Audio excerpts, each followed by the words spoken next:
Your dictation will start in 3 seconds. 3, 2, 1. Unfortunately, the proper development of affiliated colleges has not received the attention it deserves. The vast majority of them is in the private sector and is subject to its strengths as well as weaknesses. While some colleges in metropolitan areas are very big, about 45% have an enrollment of less than 500. As higher education is spreading to rural areas, the proportion of such institutions is tending to grow. As in size, they also show a very wide range in quality.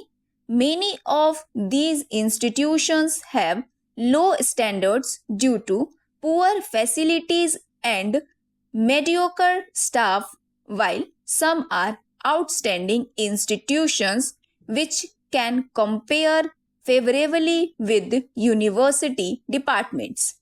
Their finances are often unsatisfactory, especially because the grants in aid systems are generally out of date and often badly administered. The university is responsible for their academic standards while the state government are responsible for their grants in aid. The dichotomy also adds to their difficulties, especially because the close collaboration needed between the two is sometimes absent. Added to all this, there is often an unhealthy rivalry between university departments and affiliated colleges or between the colleges themselves.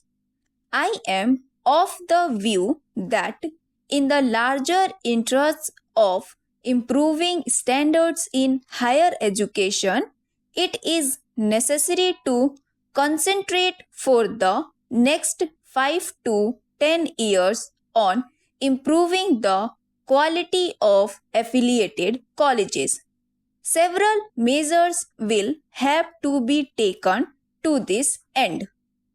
The location of colleges will have to be carefully planned so as to avoid the creation of small institutions which tend to be uneconomic and insufficient.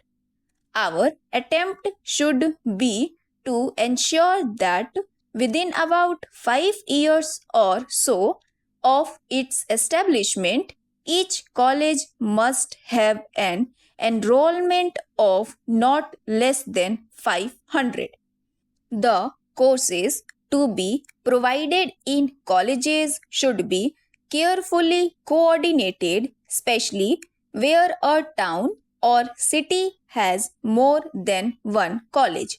Intensive programs of in service education through summer institutes and other means should be developed for the staff affiliated colleges. The system of grants in aid should be liberalized so that the colleges can afford to have adequate staff of high quality as well as good teaching facilities. The universities should strive to assist the colleges to supplement their facilities through common programs, and a much closer liaison should be built up between the universities and state governments in a common program to improve standards of colleges in the country. Delhi provide, I think, a good example of what the close collaboration between a university and its colleges should be. All colleges, including those set up by government, are under the control of their own autonomous bodies. The remuneration qualifications of teachers in the colleges and university is the same and methods of recruitment are similar. The teaching programs are very well coordinated. The grants in aid is liberal and is given by the University Grants Commission on the recommendation of the university. The results of this approach have been outstanding, and the Delhi colleges have given a much better account of themselves than in many other areas. It would be a good thing if the Delhi model is adopted elsewhere, also in other metropolitan areas and big cities in the first instance, and then generalized to other areas in the light of experience gained. It would be untrue to my part as a university man if I did not share with you some of my ideas about the chief concerns of a college as a center of higher education in its educational work. The first thing that comes to my mind is its concern for the individual and the spiritual. This may sound a little out of fashion, but I feel it is a vital concern. There is a dangerous tendency to neglect the things of the spirit in the overemphasis of material welfare. The final justification of education is an enrichment of life for individual human beings and the full development of their spiritual potentialities. Whatever else the college may or may not do, education in this sense should be its first concern. Its second main concern should therefore be to organize its work as to make the realization of this educational aim possible.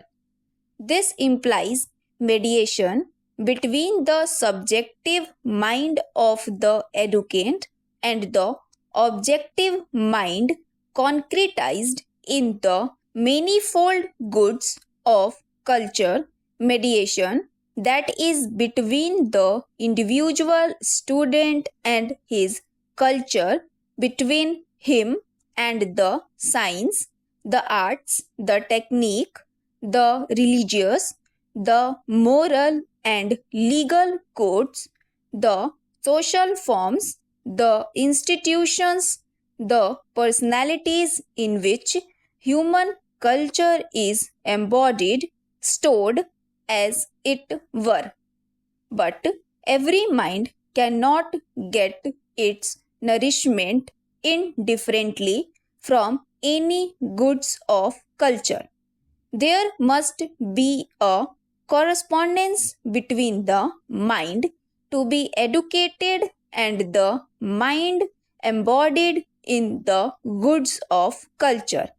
The good college can never do too much to initiate the student into the process of self discovery of his inclinations and aptitudes, and to see that the goods of culture selected to educate him correspond to his mental relief which is good for future.